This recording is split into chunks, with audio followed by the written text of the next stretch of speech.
হরে কৃষ্ণা। মনুষ্য জীবনে সর্বশ্রেষ্ঠ ব্রত একাদশী ব্রত। যে ব্রত এই মনুষ্য শরীরকে শুদ্ধ করে, পবিত্র করে এবং ভক্তির রোপণ করে, ভক্তির বীজ রোপণ করে। ঠিক তেমনই এমন একটি ব্রত যেটার নাম হচ্ছে একাদশী ব্রত। শাস্ত্রে বর্ণিত আছে, সমস্ত ব্রত ত্যাগ করে দিলেও কোনো ক্ষতি নাই, যদি একাদশী ব্রত কেউ ত্যাগ করে তবে তার মনুষ্য জীবনটাই ক্ষতিতে পরিপূর্ণ হয়ে যাবে, বিফলে চলে যাবে। অন্য কোনো বার ব্রত করার দরকার নেই, এই একটাই মাত্র ব্রত, সেটা হচ্ছে একাদশী ব্রত। তো আসুন, আজকে আমরা শ্রবণ করব সেই ভক্তির বীজ রোপণকারী পবিত্রা রোপণী একাদশী। হ্যাঁ, খুব দারুণ মাহাত্ম। প্রত্যেকটা একাদশীর মাহাত্ম আছে, প্রত্যেকটা একাদশীর মাহাত্ম খুব দারুণ দারুণ মাহাত্ম। এটা বেশি আকর্ষণীয়। আসুন শ্রবণ করি। হরে কৃষ্ণ।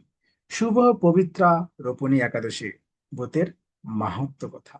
হুম। একদিন মহারাজ যুধিষ্ঠির ভগবান শ্রীকৃষ্ণকে জিজ্ঞাসা করলেন, হে প্রভু, শ্রাবণ মাসের শুক্লপক্ষের একাদশীর নাম কি, তা কৃপা করে আমাকে বলুন। শ্রীকৃষ্ণ বললেন, হে মহারাজ, এখন আমি সেই পবিত্র ব্রত মাহাত্ম্য বর্ণনা করছি, মনোযোগ দিয়ে তা শ্রবণ করুন। আপনারাও করবেন, কিন্তু মনোযোগ সহকারে শ্রবণ করবেন।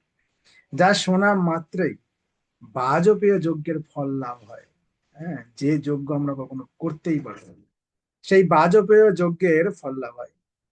প্রাচীনকালে দাপর যুগের শুরুতে মহিজিৎ নামে এক বিখ্যাত রাজা ছিলেন।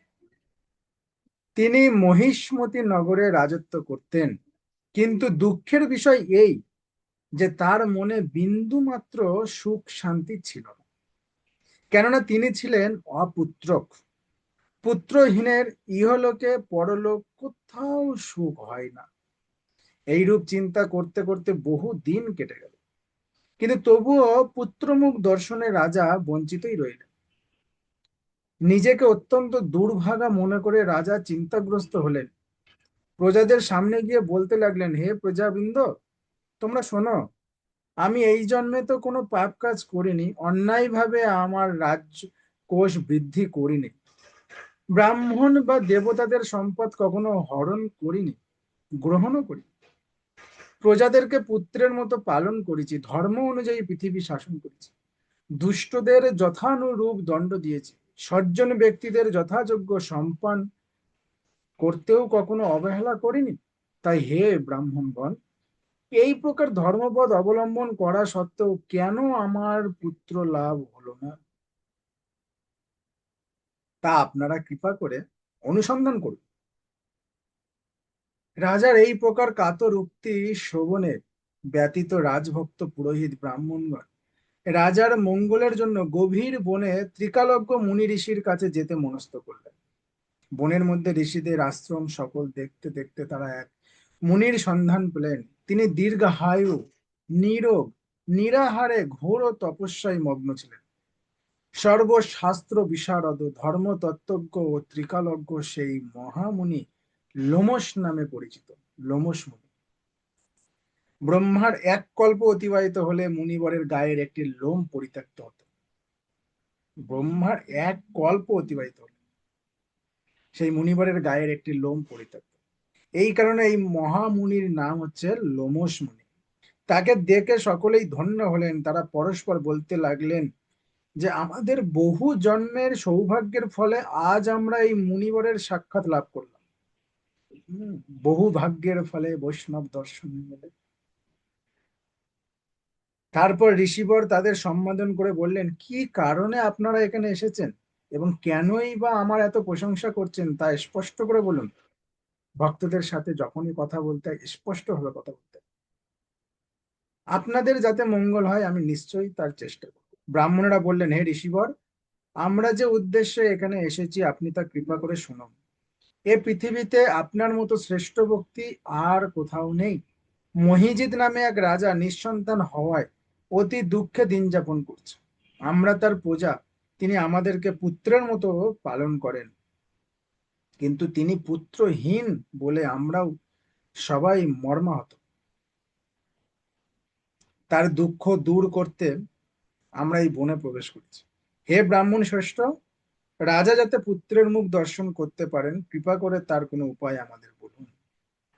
তাদের কথা শুনে মুনিবর ধ্যান মগ্ন হলেন। কিছু সময় পরে রাজার পূর্ব জন্ম বৃত্তান্ত বলতে লাগলেন। এই রাজা পূর্ব জন্মে এক দরিদ্র বৈশ্য ছিলেন। একবার তিনি একটি অন্যায় কার্য করে ফেলেন।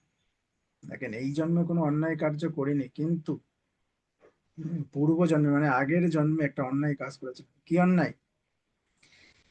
ব্যবসা করবার জন্য তিনি এক গ্রাম থেকে অন্য গ্রামে যাতায়াত করতেন। এক সময় জ্যৈষ্ঠ মাসে শুক্লপক্ষের দশমীর দিনে কোথাও যাওয়ার পথে তিনি অত্যন্ত তৃষ্ণার্ত হয়ে পড়েন। গ্রাম প্রান্তে একটি জলাশয় তিনি দেখতে পান, সেখানে জলপানের জন্য যান। একটি গাভী ও তার বাছুর সেখানে জলপান করছিল, তাদেরকে তাড়িয়ে দিয়ে তিনি নিজেই জলপান করতে লাগলেন।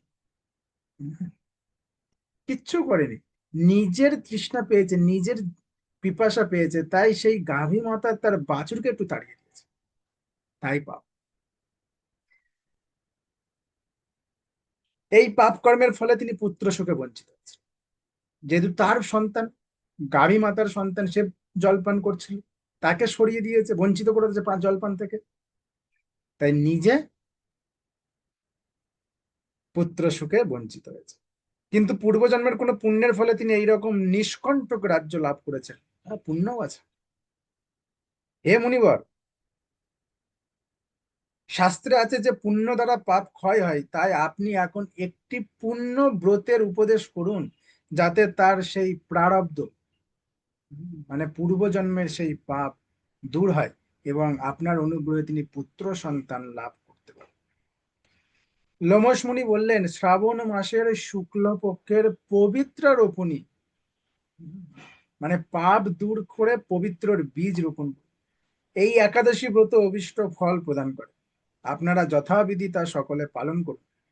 লোমশ মুনির উপদেশ শুনে আনন্দ চিত্তে গৃহে প্রত্যাবর্তন করে তারা রাজাকে সে সকল কথা জানালেন। তারপর সকলে মিলে মুনির নির্দেশ অনুসারে ব্রত পালন করলেন। তাদের সকলের পুণ্য ফল রাজাকে প্রদান করলেন। সেই পুণ্য প্রভাবে রাজমহিষী গর্ভবতী হলেন। উপযুক্ত সময়ে বলিষ্ঠ সর্বাঙ্গ সুন্দর এক পুত্র সন্তানের জন্মদান করলেন। হরি বল। ভবিষ্যত্তর পুরাণে এই মাহাত্ম্য বর্ণিত হয়েছে। এই ব্রত মাহাত্ম্য যিনি পাঠ আর বা শ্রবণ করবেন, তিনি সমস্ত পাপ থেকে মুক্ত হবেন এবং পুত্র সুখ ভোগ করে অবশেষে দিব্য ধাম প্রাপ্ত হবেন। হ্যাঁ, অবশেষে তিনি সেই দিব্য ধাম প্রাপ্ত হবেন। তাহলে পাঠ করা আর শ্রবণ করা দুটোই এক।